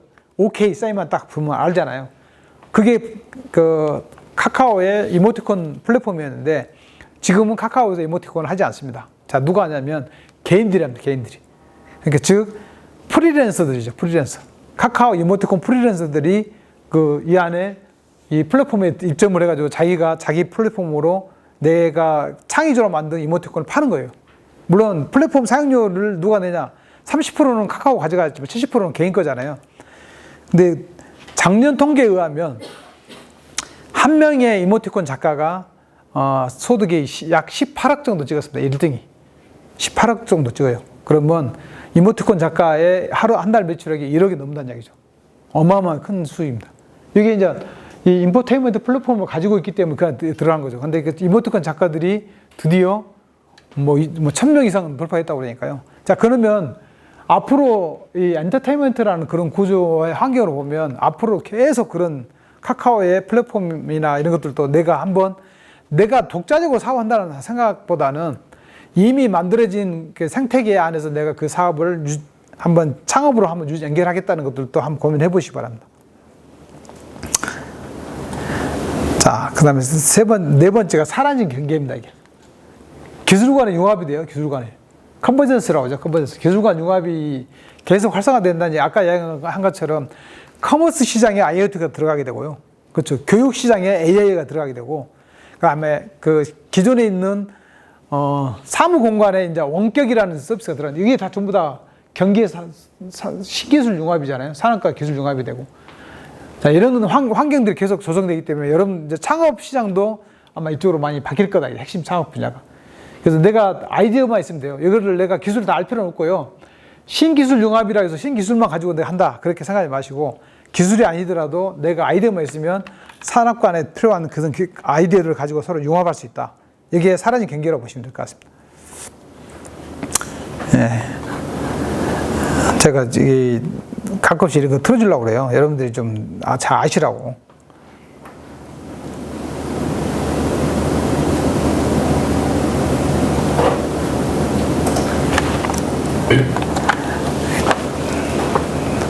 사람이 말한 것보다 영상 보는 게 여러분들 훨씬 코로나19라는 위기는 안정감이 준답니다. 안정감. 코로나19로 우리의 삶은 완전히 달라졌습니다. 자연스럽게 비대면으로 모든 것이 이루어지는 언택트가 사회적으로 거스를 수 없는 추세가 되었습니다. 사람들의 라이프 스타일은 크게 변화하기 시작했고 100년의 비즈니스 궤도는 무너지고 있습니다. 포스트 코로나 시대는 이미 우리 곁에 다가와 있습니다. 우리는 코로나19로 인해 모든 분야에서 위기를 겪고 있습니다. 지금까지 위기는 누군가에게는 공포였지만 또 다른 누군가에게는 기회였습니다. 핵심은 내가 위기의 편에 서는가 아니면 기회의 편에 서는가입니다. 오늘은 언택트 비즈니스 중에서도 여러분도 도전해볼 수 있는 4가지 소자본 비즈니스 트렌드를 소개합니다. 언택트 트렌드 1. 코로나 블루, 마음관리 서비스가 떠오른다. 코로나19를 대응하기 위해 사람들은 주로 집에 머무르고 있습니다. 그러다 보니 스트레스를 해소할 방법이 마땅치 않습니다. 코로나19와 우울증을 상징하는 블루가 합쳐진 신조어 코로나 블루는 이런 상황을 잘 표현해주는 대표적인 단어입니다. 대부분 사람은 집 이외의 외부 활동에 치우쳐진 삶을 살다 보니 내면을 돌볼 시간이 없었습니다. 외부 활동을 차단하면서 우울증에 걸리는 사람들이 늘어난 것입니다. 이렇게 지금 코로나 블루에 시달리는 사람들에게 가장 필요한 것은 바로 마음관리입니다. 해외에는 명상, 심리상담 등 2,000개 이상의 마음관리 서비스 앱이 있습니다. 명상훈련 앱 헤드스페이스의 이용자 수는 3천만 명에 이르고 기업 가치는 1조 원에 달합니다. 국내에도 이런 명상 서비스 앱이 있습니다. 바로 코끼리와 마보입니다. 자, 이거 하나 또 사례를 말씀드리면 여러분도 할 수 있는 거예요. 아주 쉬운 창업이 있어요. 아주 쉬운 창업. 코로나 블루 때문에 집에 머무는 시간이 많다 보니까 잠자는 시간, 수면의 질이 안 좋아진단다. 집에만 머무르다 보니까 밖에서 외부 활동을 하고 나서 몸이 피곤한 상태로 가서 집에서 쉬면 잠을 잘 자는데 집에만 있다 보니까 예를 들어서 뭐 자가격리를 해버리면 잠을 잘 수, 뭐 낮에 잠을 자면 밤에 잠을 못 자고. 그래서 유튜브로 잠을 잘 자게 하는 수면 유도 음악이라고 있죠. 여러분 많이 보셨을 거예요. 수면 유도 음악. 그걸 인위적으로 음악을 만드는 게 아니고요. 자연 속에 있는 소리를 녹음을 떴어요. 그거 알파파라고, 알파파. 사람의 뇌를 굉장히 편안하게 해주는 알파파라는 파장이 있어요, 파장. 그것만 녹음을 해가지고 유튜브에 서비스를 했는데 구독자 수가 무려 40만 명까지 돌파한 그런 앱이 있습니다. 그 사람이 한 달에 수익이, 광고 수익이 약 2천만 원 정도, 1년에 약 3억 가까이 되는 수익을 창출했어요. 개인이에요, 개인. 한 사람. 제가 아는 사람이거든요. 근데 그 사람이 하는 일은 뭐냐? 뭔가 새로운 음악을 찾아서 뭐 녹음하러 다녀요. 가장 알파파를 많이, 그 창업 아이디어잖아요. 이게 알파파를 가장 많이 유도하는 그 소리가 어떤 거냐면, 바닷가에서 파도가 딱 모래사장으로 딱 들어올 때 물이 고른 소리 있습니다. 그게 알파파거든요. 물이 쫙 고른 소리 있잖아요. 그걸 녹음해요. 초고승 카메라, 아니, 녹음기로 녹음해가지고 음원을 파장을 하는 거고요. 두 번째로 했던 건 뭐냐면, 계곡 물소리. 그것도 사람의 수면의 질을 높이는다 하더라고요. 세 번째가 사찰에 있는 풍경 소리. 땡땡 소리 있죠. 그게 이제 그 통계학적으로 또 논문으로 또는 임상 실험으로 검증된 알파 파장이에요, 파장. 그런 것만 각 사찰별로, 계곡별로, 바다별로 다 전국을 돌아다니면서 녹음을 해가지고 지금도 올리고 있어요, 올리고 있는데 구독 주소 매일 똑같은 음악, 사람은 심리적으로 그렇대요. 매일 똑같은 음원만 받으면 잠을 또 설치게 된답니다. 그래서 뭔가 새로운 걸 하면 뇌가 새로운 걸 받아들이고 그거에 적응하게 되고요. 그래서 이제 그런 쪽도 하나의 코로나 시대에서 그 사람이 성공했던 사업 모델 중에 하나예요. 그런데 개인 창업은 사업자도 늘지도 않았습니다. 그냥 유튜브에 올렸을 뿐이에요. 근데 구독자, 입소문 하면서 구독자가 늘어나가지고 애국의 가입자가 훨씬 많습니다. 그냥. 애국의 가입자들, 사람들이 호평이 이어집니다. 그러니까 내가 노력만 하면 돼, 그냥. 코로나 시대에 아무 노력 안 했는데 그 사람은 노력을 한 거죠. 뭘 노력했냐? 전국에 있는, 대한민국에 있는 음원 서비스를 창업을 했던 아주 대표적인 사례 중에 하나가 아닌가 싶습니다. 그래서 지금은 지금도 계속 하고 있는데, 그래서 여러분들이 이야기한 것들은 창업 아이템을 하려고 그러면 기본적으로 남이 시작하기 전에 먼저 해야 돼요. 먼저 선점한 사람이 가장 먼저 선도업체라고 봐야 되잖아요. 근데 이런 명상 컨텐츠를 가지고 했던 그 서비스는 본인이 이제 혼자 자가격리를 해보니까 작년 1월달 그 중국에 있다 돌아왔거든요. 중국에 우한에 있다 돌아가지고 자가격리를 해야 되니까 자가격리 하는데 잠을 못 잤대요. 잠을. 자가격리 한 2주, 여러분들 2주 격리 해본 적 있나요? 2주 격리? 1주만 해도 힘들어요. 집에 들어가면. 집에 못 나오게 되면. 앱을 깔아야 되고요. 집 나오면 다 신고해요. 그 전화가 와요. 집을 벗어나면. 그게 심리적으로 굉장히 우울하게 만든 거죠. 근데 그런 서비스들이 근데 본인은 무료로 음악을 듣지만 광고주들이 거기다가 구독자 많은 데다 광고를 계속 실어주는 거죠. 그러니까 광고 수익에 대한 매출로 엄청나게 커진 거죠. 부산 콘텐츠를 제공하는 마보의 이용자 수는 12만 명에 이르면서 점점 증가하는 추세입니다. 명상 앱은 대부분 월 5,000원 이내의 유료 서비스입니다. 유료임에도 이용자가 증가하고 있다는 것은 사람들이 이제는 자신을 돌볼 때라는 생각을 점차 하고 있기 때문입니다. 즉, 언택트 비즈니스는 코로나 이후 더욱 급변하는 사회에서 새로운 비즈니스 기회를 창출하는 모든 종류의 언택트 트렌드를 쉽게 파악할 수 있도록 소개합니다. 이 책에 따르면 우리는 코로나19로 나 자신을 마주할 수 있는 시간을 가졌고 이런 잠시 멈춤의 시간은 삶의 의미를 생각하게 한다고 합니다. 미국의 미래학자 맷 왈슨 또한 포스트 코로나 시대에 대해 다음과 같이 말한 바 있습니다. 소비자들은 실제 삶에서 정말로 중요한 것이 무엇인지 알게 됐다. 건강, 친구, 가족, 그리고 나에게 의미 있는 일을 재발견했다. 코로나19가 잠잠해지면 본인이 정말로 좋아하는 취미 활동 등에 더 많은 돈을 쓸 것이다. 코로나19를 계기로 앞만 보며 달려온 사람들이 자신을 되돌아보는 시간을 가질 것입니다. 그리고 그런 변화에 따라 외면보다 내면을 중시하는 삶의 트렌드가 급증할 것입니다. 언택트 트렌드 2. 누구나 홈쇼핑 방송을 할 수 있다. 라이브 커머스. 이미 사람들은 모바일 쇼핑에 익숙해지고 있지만 코로나19로 인해 더욱 온라인에 집중하게 되었습니다. 온라인에 익숙하지 않은 연령대의 사람들도 어쩔 수 없이 온라인 쇼핑을 접하면서 이커머스 시장이 넓어지고 있습니다. 혹시 라이브 커머스 해본 분 있나요? 주변에 하신 분, 경험하신 분들? 지금 시골도 다 해요, 시골. 조치원의 그 복숭아 이번에 아마 할 것 같아요, 누군가. 왜 그러냐면 시골 농장도 지금은 라이브 커머스 시대예요. 그러니까 내가 직접 중간 유통망을 끼지 않고 직접 내가 직배송하기 때문에 그런 시장의 소비가 훨씬 늘어난다는 거죠. 그러니까 라이브 커머스가 홈쇼핑보다는 아마 라이브 커머스 쪽으로 많이 갈 것 같고요. 라이브 커머스를 하는 사이트가 굉장히 우수 늘어나고 있습니다. 지금 하시면 안 돼, 이제. 지금 하시면 안 되고 이미 트렌드가 1년 전부터 이미 확장이 됐기 때문에 안 되지만 그래도 이런 트렌드로 내가 라이브 커머스를 통해서 내가 할 수 있는 그 아이템이 진짜 독점적인 게 있다 그러면 이걸 한번 해볼 만해요. 홈쇼핑은 비싸잖아요. 수수료 30%잖아요. 라이브 커머스 내가 100% 다 가져갈 수 있거든요. 근데 그런 수요들이 가면 갈수록 포스트 코로나 시대에서는 더 커질 거라는 얘기죠.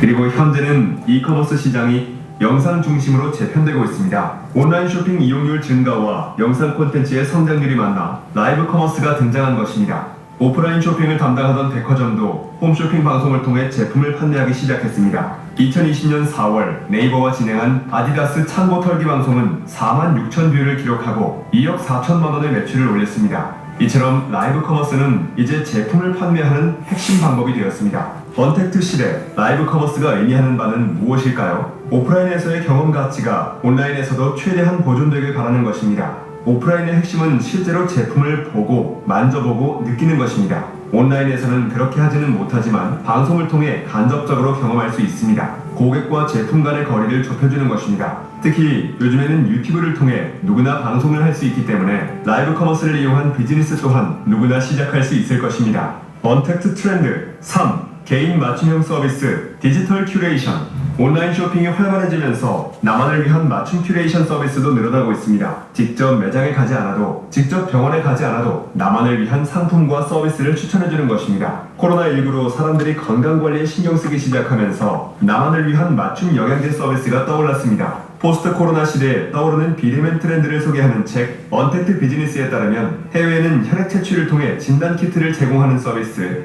고객 설문을 통해 영양제를 배송하는 서비스가 있다고 합니다. 국내에는 건강과 생활습관에 대한 설문을 통해 영양제를 추천하고 배송해주는 필리 서비스가 있습니다. 2020년 4월 기준 영양제 추천 서비스 누적 이용 건수는 27만 건을 돌파했습니다. 영양제뿐만 아니라 화장품도 맞춤형이 있습니다. 톤28은 고객의 집에 방문해 피부 상태를 진단하고 맞춤 화장품을 배송해줍니다. 한국인들이 하루 한 잔은 꼭 마신다는 커피도 맞춤형 서비스가 있습니다. 미국의 트레이드 커피는 원두 취향에 대한 설문을 통해 원두를 구독하는 서비스를 제공합니다. 사람들은 이제 나보다 나를 더 잘 아는 서비스, 나의 취향을 찾아주는 서비스들을 선호하는 것입니다. 이게 카카오가 원하는 거 아니에요? 카카오가 내가 그 SNS를 통해서 검색하게 되면 카카오가 당신 이거 좋아하는구나 계속 띄워주는 거죠. 그 대화창에다가. 근데 대화창을 저도 제가 직접 경험한 거니까요. 제가 사고 싶은 것을 네이버를 통해서 검색했는데 한 1시간 있다 보니까 바로 내가 사고 싶은 거 바로 뜨더라고요. 실제로 그거 눌러가지고 샀거든요, 저도. 그러니까 나 같은 사람이 샀다는 얘기는 대부분 사람들도 똑같은 생각을 하고 있다는 얘기죠. 그래서 지금은 이제 개인 맞춤형 시대라고 합니다. 개인 맞춤형. 그래서 이제 트렌드로 보면 이런 트렌드이기 때문에 내가 여러분들한테 원하는 것들은 창업을 카카오로 하자는 게 아니고요. 카카오에 들어갈 아이템을 내가 창업하라는 얘기죠. 지금 플랫폼에 내가 올라타야 되는 시대예요. 플랫폼을 만드는 것은 너무 어려워요. 지금 이제 이미 트렌드가 많이 바뀌었기 때문에. 달리는 말이잖아요.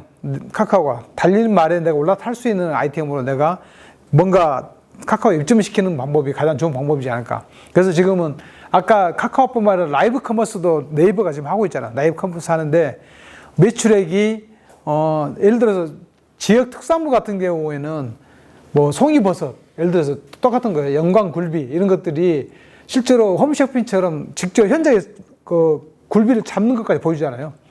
잡아가지고 양식이 아니라 잡아가지고 그 통째로 거기서 팔아요, 바로. 그러니까 예를 들어서 가장 요새 최근에 핫했던 게 뭐냐면요. 제주도 가서 바다 낚시하면 은갈치 있습니다. 은갈치. 진짜로 그 은빛 나는 갈치 있어요. 한 2m 정도 되고 이렇게 굉장히 큰 거 있어요. 그걸요 라이브 커머스로 직접 하더라고요. 바로 잡은 걸요 봐서 내가 입찰하는 게 입찰. 라이브 커머스로. 어떤 사람이 그거 100만 원 사더라고요. 100만 원. 그 시가가 그렇게 안 비싸거든요. 근데 그게 생생 화면이고 사람들이 마치 나를 위해서 잡아준 것처럼 느껴져. 뭐 낚시하는 사람이. 근데 그걸 그대로 100만 원 경매를 받아가지고 바로 직배송합니다. 거기서 바로. 현장에서 바로. 뭘로 직배송하는지 아세요? 그 라이브 커머스가 다 이벤트잖아요. 이벤트. 그걸 어떻게 하냐면 잡은 다음에 드론을 날려가지고요. 그걸 바로 그 부둣가로 바로 보내요. 그러니까 그걸 잡아 상태로 그걸 어떻게 포장 어떻게 하는지 모르지만 그걸 바로 해가지고 택배를 해가지고 바로 보내더라고요. 그게 하루에 당일날 바로 올라갑니다. 당일날. 그런 바다 낚시에 우리가 보통 뭐 흑돔, 접돔, 적돔 이런 거잖아요. 그 돔 고기가 이렇게 맛있잖아요. 그게 회를 하면 그런 것들도 앞으로 이제 트렌드를 보면 낚시를 잘하는 사람들 그런 사람들이 아마 라이브 커머스를 할 거라. 거기서 현장에 잡아가지고 바로 그냥 배송하는 거예요. 바로. 그럼 사람들이 의심 안 하잖아요. 이게 뭐 광어를 하든 뭐 도다리를 하든 다 양식이라고 사람들이 의심하잖아요. 가면 횟집 가면 의심하잖아요. 이게 진짜 자연산이라고 하는데 다 의심하거든요. 썰어보면 잘 모르는 맛을. 근데 실제는 앞으로는 그런 것들도 많이 할 거고 라이브 커머스가 될 것 같고요. 그 뭐 크릴 새우라든가 이런 것들도 굉장히 많이 활성화해요. 근데 여러분들 이제 내가 그거 직접 산삼을 캔다. 그러면 산삼을 캐는 사람들이 라이브 커머스 가는 거 카메라 가지고 올라가는 거예요, 진짜로. 실제 난 산삼 캐요. 그건 절대 속일 수가 없잖아요. 그거 그대로 그냥 포장해가지고 바로 보내주는 거예요. 이런 커머스 시장이 언택트 시대에는 포스트 코로나 시대에는 굉장히 라이브 커머스로 활성화될 거다 이죠. 지금은 중고나라도 라이브 커머스로 이제 지금 내가 바꾼다고 하잖아요. 중고나라도. 중고 파는 사람이 실제로 사용한 걸 그대로 찍어서 올려요, 이제. 자, 지금 돌아가고 있잖아요. 예. 에어컨이 엄청 시원합니다. 온도 딱 보여주고. 중고품. 이렇게 산지 얼마 안 되고 다 찍어서 보여줘요. 라이브 커머스로. 거기서 그 중고 물품도 라이브 커머스를 통해서 직접 사는 거죠. 그게 이제 앞으로 올해, 내년 계속 활성화될 거라는 얘기죠. 사람 신뢰가 가잖아요, 이제. 예, 라이브 커머스를 보게 되면. 그게 언택트 시대예요. 그게 트렌드로 많이 바뀔 거라 그죠.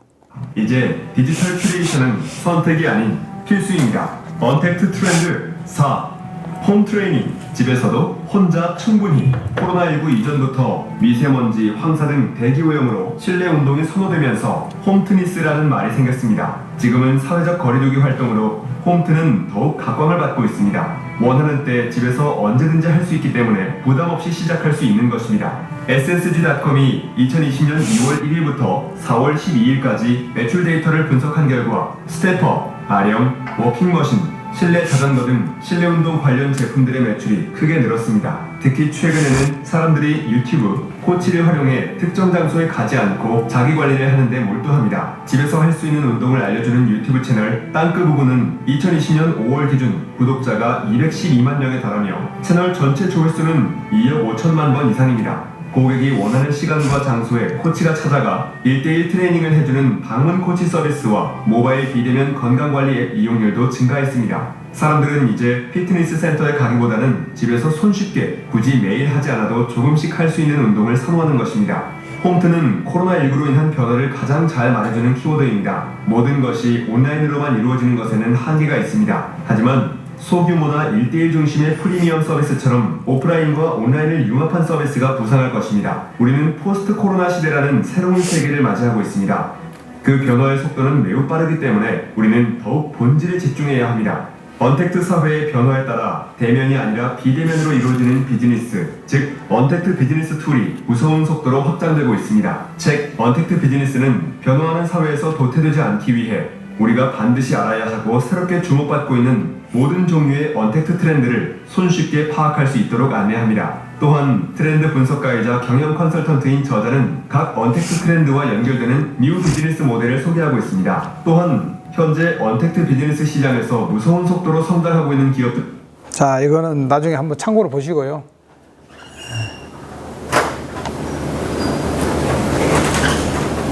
아까 융합 이야기를 했는데 융합 이야기가 지금 여기서 나왔네요.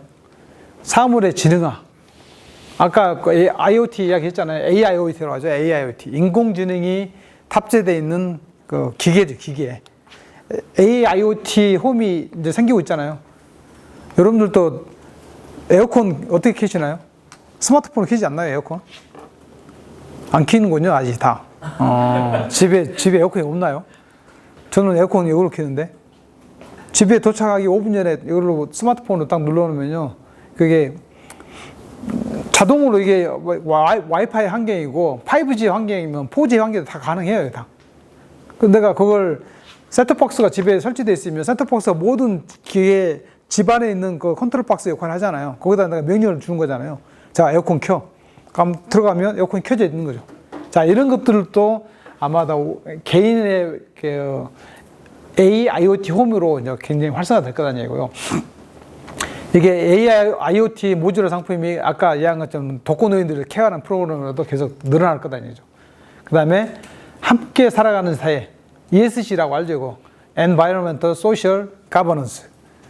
친환경. 이런 환경 주로 이제 탄소 중립. 고려대학교 세종 캠퍼스가 그린 예비 창업 패키지 하잖아요. 그린 분야. 이게 다 환경이잖아요. 환경, 사회, 지배 구조가 ESG인데 이 사업 형태로 이제 많이 사업이 활성화되고 탄소 중립, 탄소 배출을 줄여든 사업들이 이제 창업 아이템으로 많이 활성화되고 있습니다. 탄소 중립을 하는 아이템들로 계속 이 시장이 성장할 거다. 그런 이야기고요. 자, 플랫폼의 고도화. 소프트웨어가 하드웨어로 경쟁이 확대된다는 거. 이게 이야기했죠, 제가. 플랫폼 기업 간의 경쟁들이 계속 활성화될 거다. 이거. 여기 보시면 플랫폼 기업들이 이제 강자예요. 카카오나 네이버가 글로벌 시장에서는 알려지지 않았지만 한국에서는 랭킹 3, 4위까지 올라갈 정도로 이제 플랫폼 시장이 코로나 아니었으면요. 카카오나 네이버는 3위, 4위가 못했어요. 근데 코로나 때문에 네이버는 아까 말한 라이브 커머스라는 플랫폼으로 굉장히 성장한 거고요. 그 다음에 카카오는 비즈톡이라는 플랫폼으로 성장한 겁니다. 그게 우리가 상상했던 이상으로 폭발력을 가지고 있고요. 그게 바로 플랫폼 사업의 고도화. 그래서 창업하시려면 핵심 창업 분야로는 소프트웨어나 하드웨어의 경쟁이 확대될 거니까 앞으로 플랫폼 기업 간의 경쟁들은 더 커질 거라는 얘기죠. 그래서 코로나19 사태로 정부 정책이 바뀌고 있습니다. 뭘 바뀌고 있냐면 보시면요. 12개 부처가 비대면 분야 창업 기업을 육성을 하고 있습니다, 지금. 그래서 보면 약 400곳을 선정해가지고 기업당 최대 1억 5천만 원 사업화 자금을 지원합니다. 이게 비대면 분야의 창업 지원 사업 프로그램입니다. 비대면 스포츠, 여기 또 아까 홈트 같은 것도 당연히 해당이 되겠죠. 홈트, AI 보안 기술, 특허청, 그다음에 여기 보시면 각 아이템으로 다 있습니다. 의료 분야는 복지부 식약처. 자, 이 분야에 맞게끔 이제 창업 기업들을 육성하고 정부가 지원하는 프로그램입니다. 그러니까 여기 예산이 약 500억 정도 책정이 되어 있죠. 500억. 그러니까 이게 없었던 거예요. 코로나 이전에는. 코로나 상황이 발생하니까 정부에서도 이 분야로 의료 분야, 교육 분야, 생활 소비 분야 이런 패턴들을 많이 읽어가지고 트렌드를 분석한 다음에 이걸 가지고 창업 사업을 지원하고 있다는 얘기죠. 자, 비대면 시대의 사업화를 어떻게 할 거냐? 비대면 시대에 자, 리질리언스라고 혹시 뭔 말인지 아시나요, 이거? 리질리언스. 토익 공부를 안 하셨구만. 에? 토익 시험에 나오는데 이런 것들은. 리질리언스가 뭔 뜻인지 알아요? 검색하지 마시고, 검색하면 다 나오지만, 회복이라는 얘기예요, 회복. 리커버 한다는 얘기죠. 리질리언스. 리라는 이야기를 항상 반복이잖아요. 리라는 의미가, 리멤버, 리커버리 다 리가 과거를 불러오는 거잖아요. 리질리언스가 회복이죠, 회복. 회복이라는 이야기는 코로나19의 사태에 있는 것들을 다시 회복하는 거죠. 회복하는 과정인데, 그러려면 뭘 어떻게 되느냐. 이제 이게 삼정 경제연구원에서 발표한 자료예요. 기업에서는 자본이나 부채에 대한 것들을 수익이나 비용 쪽으로 좀 많이 고도화시켜야 되겠다는 거. 운영적인 것은 인력 관리도 이제 필요가 없어요. 사람이 하는 일보다는 기계가 하는 일이 더 훨씬 많아질 거다. 인력 관리에 대한 것들이 유연하게 바뀔 거라는 얘기고요. 공급망, 사업의 연속성들이 이제 하도가 될 겁니다, 앞으로는. 뭐냐면 창업을 했는데 이게 한 달 또는 2달 안에 망하면 안 되잖아요. 1년 안에 망하면 안 되잖아요. 그래서 사업에 대한 연속성을 가지고 검토를 하기 시작했다는 거고요. 시장적으로는 디지털화, 고객 서비스로 많이 바뀌고 있다. 재무 리질리언스 뭐 이런 거죠. 운영, 시장. 그래서 여러분들한테는 이게 리질리언스 상황들이 계속 진화하려고 그러면 우리가 재무적으로 바뀌는 것보다는 운영적인 효율성을 좀 가져가야 되겠다. 운영적인 효율성이라는 게 이제 기업들도 지금은 코로나인데도 불구하고 명예퇴직을 많이 시키더라고요. 명예퇴직을 시킨다는 얘기는 기업들이 어려서 퇴직시킨 게 아니라 할 일이 없어서 퇴직시켜요. 할 일이. 사람이 할 일이 별로 없어요. 사람이 할 일이 없다는 얘기 뭔 말이냐면 사람이 할 일을 기계가 지금 하기 시작했다는 얘기죠. 이게 창업진흥원 여러분들도 이제 사업 보시면 아시겠지만 창업진흥원도 이 아이템이 누가 도용을 했는지 아니 다 이제 잡아냅니다. 그러니까 A라는 창업자가 어떤 특정 아이템 가지고 창업을 했는데 그 사업 계획서를 내가 도용을 해가지고 다시 또 다른 아이템으로 그러니까 명칭만 바꿔서 지원하더라도 컴퓨터가 다 걸러내요, 다. 그걸 누가 알고 있냐? 기계가 알고 있다, 기계가요. 그게 아마도 이제 기업의 그 환경으로 보면 사람들도 인력까지에 대한 분야들이 저도 이제 2주 전에 그 엔비디아 대표님 만나고 왔는데 엔비디아 대표님이 그러시더라고요. 자기들은 이제 사람 필요 없대요, 사람이. 이거 아니 사람이 아니라 사무실 필요 없대요, 사무실이. 온라인 하다 보니까 온라인에 모든 시스템이 갖춰져 있으니까 내가 굳이 지금은 공무원들은 그 재택근무할 때 그 IP 주소를 딱 등록하게 돼 있더만요. IP 주소라는 이야기는 내가 노트북으로 딱 켜는 순간에 그게 출근이야, 출근. 그리고 꺼지는 순간에 퇴근. 그러면 내가 IP를 계속 켜놓고 화상으로 회의하지 않는 한은 켜놓은 상태에서 내가 딴 일 해도 상관없다는 얘기죠. 근데 결과가 안 나오면 놓은 거죠. 당연히 그럴 거 아니에요. 그래서 그런 환경들을 잡아내는 것들이 요새 새로운 하드로 이제 떠올랐고요. 그래서 이 사람이 진짜로 일하고 있는지 또는 일을 안 하고 있는지를 누가 체크하냐? 기계가 체크한다. 기계. 포스트 코로나 시대에도 그런 환경들이 많이 만들어질 거고요. 미국의 포드 자동차, 그 다음에 외국에 있는 자동차들이 어떤 이제 자율주행차가 아닌 현재 자동차에서 뭘 개발하냐면요. 우리 백미러 있죠, 백미러. 백미러의 카메라가요, 인공지능 카메라가 달려요. 그게 뭐냐면 사람 운전자의 동공을 얘기 카메라가 계속 체크를 해요. 얘가 눈 깜빡깜빡 하는 것을 몇 주 동안 뭐 1분에 몇 번 하는지를 체크하고요. 그게 눈 깜빡깜빡 하는 것들이 속도가 느려지면 얘는 졸음운전이다. 그럼 경고가 나갑니다.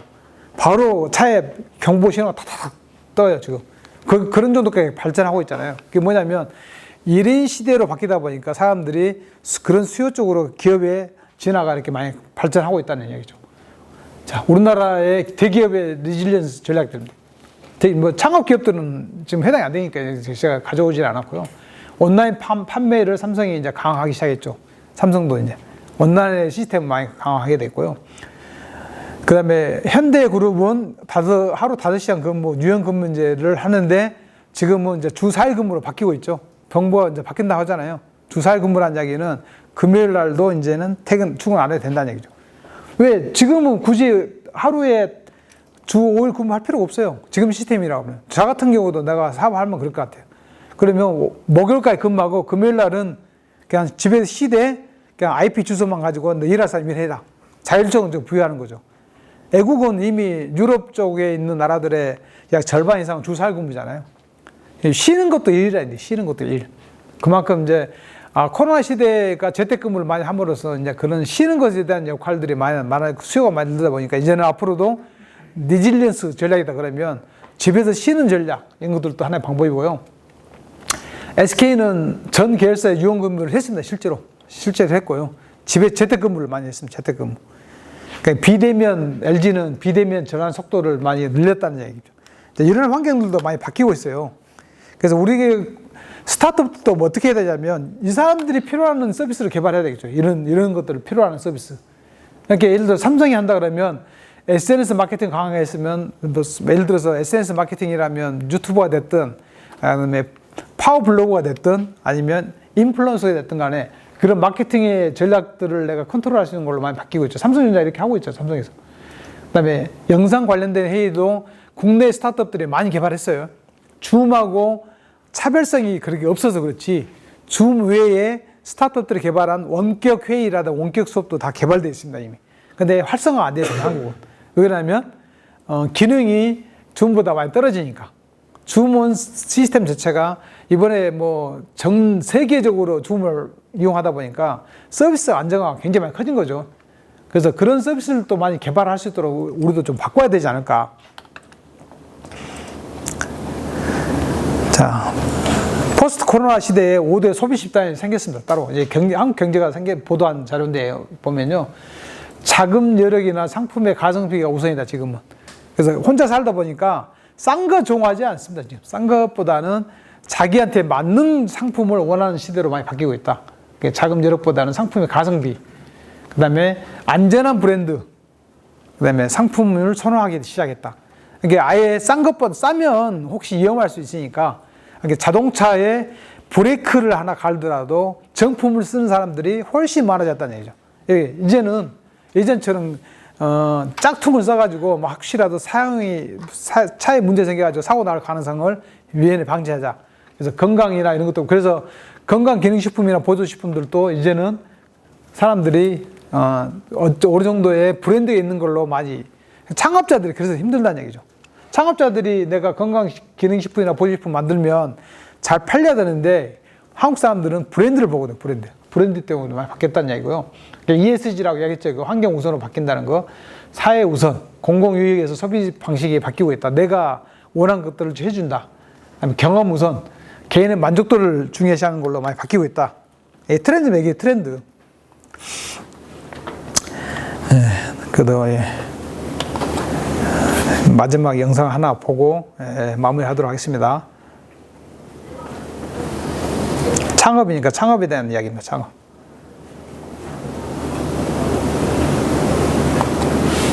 코로나19의 영향으로 우리가 생각했었던 소비의 기준이 많이 바뀌게 됨에 따라 언택트 시대, 코로나19 시대에 걸맞는 창업 아이디어가 필요합니다.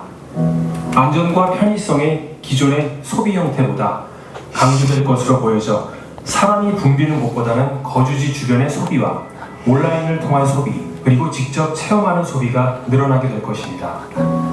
오늘 MTN 부동산 뉴스에서는 언택트 시대의 유망한 창업 아이템을 소개해드립니다. 비대면으로 할 수 있는 창업 아이템은 점포가 필요한 창업 아이템과 점포가 필요하지 않은 창업 아이템 두 가지로 구분해 알아보겠습니다. 그러니까 이게 고객 체험형 창업이 갈수록 이제 그 고객들한테 어필을 할 수 있는 분야가 많이 늘어났다는 이야기는요. 이제는 내가 원하는 것들을 고객한테 사용하게 보게 해서 그 사람들이 사용하게끔 하는 거, 그래서 구매하게끔 연결하는 것들로 많이 활성화되고 있죠. 지금은 이제 혼자 사는 사람들이 많다고 그랬잖아요. 10가구 중에 4가구 혼자 사는 사람. 그 사람들이 내가 어떤 물건을 좋아한다 그러면 예전에는 친구들이나 주변의 사람한테 추천을 받거나 내가 직접 어떤 후기를 보고 사는 경우가 많은데 지금은 안 그래요. 내가 직접 원하는 걸 인터넷으로 주문해보고 사용해보고 맞으면 산다는 얘기죠. 그래서 이제 코로나 시대에 가장 큰 요새 여러분 보셨죠? 뭐 환불 요청, 그다음에 매출 구매 취소 이런 것들이 엄청 늘어났잖아요. 근데 그런 수요들을 좀 더 건전한 방식으로 소비 형태를 바꾸려고 그러면 체험을 해보게 하고 나서 구매할 수 있도록 유도하는 방법들이 아마 많이 트렌드로 많이 구축할 거다는 얘기죠. 점포가 필요한 유망 창업 아이템은 카페, 편의점, 빨래방, 스터디 카페, 공유 주방, 배달 창업, 샵앤샵, 반찬 가게 등이 있습니다. 빨래방은 우리가 잘 알다시피 무인의 형태로 운영되고 있습니다. 카페와 편의점, 스터디 카페, 공유 주방, 반찬 가게는 현재는 유인 점포지만 차후 무인 점포 형태의 매장이 주류를 이루게 될 것입니다. 카페, 공유 주방, 스터디 카페와 같이 사람이 머물러야 하는 창업의 경우 코로나 상황에 맞는 자리 배치와 무인 결제 시스템의 도입으로 인건비의 세이브와 안전한 이용 등을 감안한다면 가능성이 있는 창업 아이템이 될 것으로 생각해 봅니다. 그리고 꼭 새 점포로 사업을 시작하지 않아도 리모델링으로도 저렴하게 충분히 사업을 시작할 수 있는 아이템이라는 점도 참고하셔야겠습니다.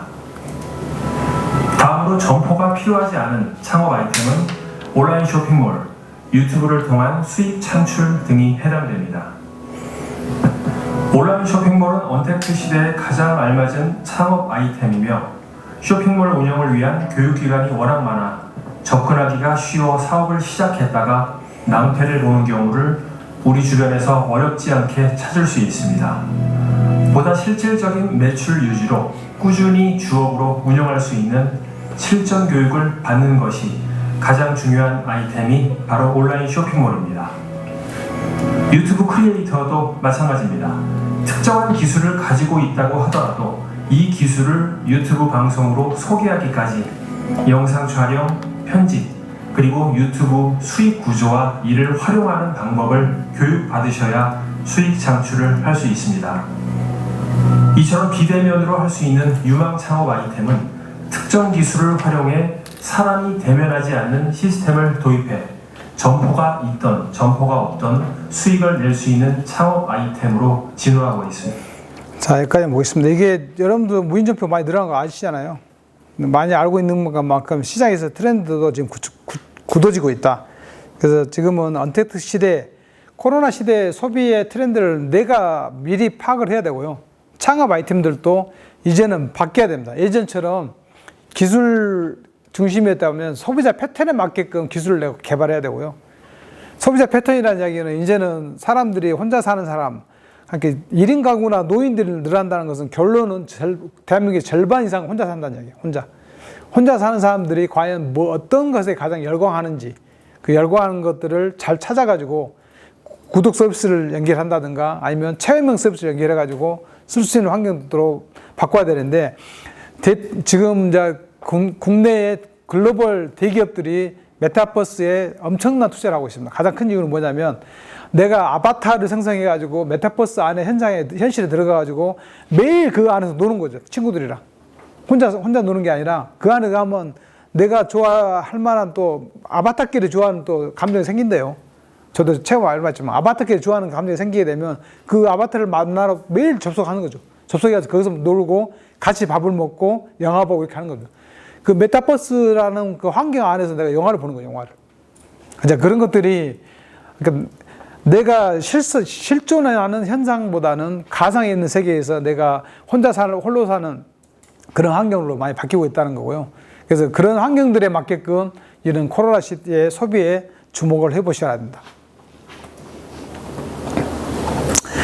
자, 코로나, 이게 마지막입니다. 이제 코로나, 포스트 코로나 시대의 소비자 질주 트렌드들에 대한 환경들이 있는데, 이런 것들도 결론은 코로나 발발 이후에 소비자가 구매 패턴들이 계속 진화하고 있다. 예전처럼 이제는 코로나 시즌 이전에는 아무 생각 없이 이마트 가서 홈플러스나 이마트랑 홈플러스가 롯데마트 가지고 물건을 쇼핑하는 시대가 아니라 지금은 계획 소비라, 계획 소비. 혼자 살다 보니까 내가 수박 한 통을 사가지고 먹을 것인가, 아니면 수박을 4분의 1 쪼개가지고 그거를 4분의 1 조금만 먹을 것인가, 이런 합리적인 소비가 많이 성장하고 있고요. 그러니까 예를 들어 수박 한 통이 10,000원이다. 4분의 1 조각이면 2,500원이 맞잖아요. 2,500원. 근데 5,000원이거든요. 4분의 1 토막이. 그래도 차라리 합리적으로 소비를 하겠다는 거예요, 소비자들은. 내가 버리는 것보다는 작게 사고 내가 먹을 만 양만큼 사겠다는 얘기죠. 가격이 비쌀지언정. 차라리 10,000원 내가지고 반을 버린 것보다는 4분의 1을 먹고 5,000원짜리 합리적 소비를 하겠다. 이게 합리적 소비예요, 이게. 합리적 소비, 가치에 합당한 가치. 이게 이제 미국의 트렌드하고 한국하고 이제 일맥상통한 이야기가 될 수 있습니다. 예. 1시간 40분 동안 힘들었습니다. 예, 힘들었는데, 이게 여러분한테 왜 창업의 키워드를 가지고 제가 이야기를 했었냐면요. 이게 앞으로의 트렌드가 굉장히 바뀌고 있습니다, 지금. 그러니까 아마 코로나 이전에 했던 아이템들이 지금은 많이 떨어지고 있고, 코로나 이후에 신규 아이템들이 계속 성장하고 있고, 그런 것들이 최근에 트렌드이고, 제가 이제 개인적으로 내가 창업을 좀 하고 싶다, 그런 분들한테 추천하고 싶은 것들은 라이브 커머스에 아마 주목을 좀 해보시면 좋을 것 같습니다. 라이브 커머스라는 게 유튜브에도 생방송이 될 정도로 되는데, 시골에 있는 그 자영업자나 이런 분들은 그런 쪽에 전혀 영향이 안 되고 인프라도 없어요. 근데 그 유튜버들이 예전에는 뭐 조회수를 높이기 위해서 막 엄청 자극적인 뉴스를 많이 다녔는데, 그런 것들을 사람들이 식상해했고, 이제는 저질 방송으로 많이 다 낙인 찍혀 있습니다. 근데 이제 합리적 소비에 맞는 라이브 커머스 방송들이 이제 예를 들어서 뭐 아까 말씀드렸잖아요. 직접 고기 잡는 바다 낚시 가는 현장에서 내가 그걸 직접 라이브 커머스 해가지고 물건 파는 거죠, 그게. 근데 그게 소비로 굉장히 많이, 소비자들이 비싼 돈을 쓰더라도 소비 형태에 합류를 하게 됐다는 얘기죠. 그래서 내가 직접 할 수 있는, 창업하려고 그러면 내가 개인적으로 가지고 있는 아이템을 가지고 창업하지 마시고, 이미 활성화되어 있는 플랫폼에 내 아이템을 올려보겠다, 한 번 정도는. 그런 걸로 개인 창업하시는 게 훨씬 더 시간도 절약할 수 있고, 인프라를 확장하는 데 도움이 되지 않을까 싶습니다. 자, 수고하셨습니다. 예. 혹시 질문 있나요, 질문? 네?